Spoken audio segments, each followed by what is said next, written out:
Well, Gaffer, frustrating result today, especially the manner in which we really went for the game, and as happens, then they came back at us, got a couple of goals at the end. It must sting a bit.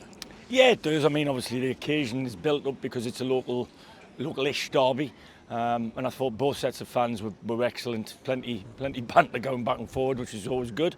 Hopefully they've stayed sensible on the way home as well. But I think it was a good game of football. Listen, this season our battles aren't with Worthing, they're the other end of the table to us, and you can see why. I think they've got some really good footballers there.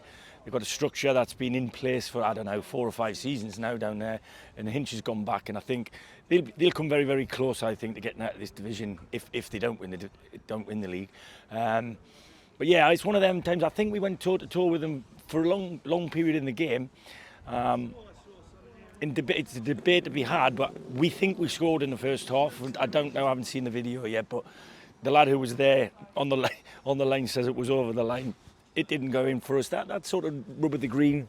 And if we get one of those in front, you never know what happens. It does change the thing, but that's the small margins that the games are won and lost on. But listen, I've no qualms at all. Over the 90 minutes, whilst we probably had as much possession against the Worthing side that most have in the second half, we didn't do enough at the front end of the pitch, in my opinion, creatively or just goal scoring wise. Their goalkeeper hasn't had enough to do. Goal scoring wise, if you look at the last 4 games and you say we scored 12, we're averaging 3 goals a game, but then obviously it's gone loads of goals, not many, loads of goals, not many. Yeah. Is Orius smoothing it out? Yeah, I mean, the opposition have a lot to say on them sort of stats. But like today, I thought we moved the ball better in the first half, and we looked like a bit more of a dangerous threat. Whereas in the second half, whereas we had a hell of a lot more of the ball, you have to say that I think Worthing were happy for us to be at arm's length rather than in and around the box. So yeah, it's something we've got to work on. Like I said though, this season our battles, our more important battles aren't going to be against Worthing. Well, Tunbridge next, a chance of maybe a couple of days training in between now and then, Yep.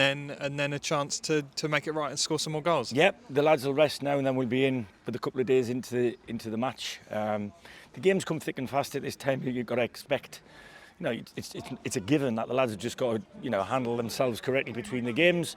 Enjoy Christmas like everybody does, but obviously they're professional footballers and they've got to make sure that they're ready to go again on the 30th.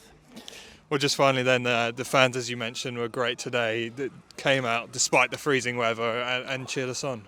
Brilliant, and the Worthing fans, in fairness to them, they come in their numbers. They were hurt as well, but our lot were excellent. They stuck with us all the way to the end, and I understand people leave a little early when the third one goes in because we're all in at the other end to try and get ourselves back in the game or get back level at that time, and then we got sucker punched. So that tends to happen when it isn't going your way. But we have a belief. I'm honest with the players. I'm honest with the staff. And overall today, could we have got something out of the game? Yes. Could we have won that game? Don't know. We'd have had to go in the lead, certainly first, to have won that game. Because I just think whilst both teams came in confident mood, we were excellent last week at Dover, and they won, I think it was 5-0 or whatever it was against Farnborough. You can see the difference. They're getting stronger as the bench comes on, and we're not.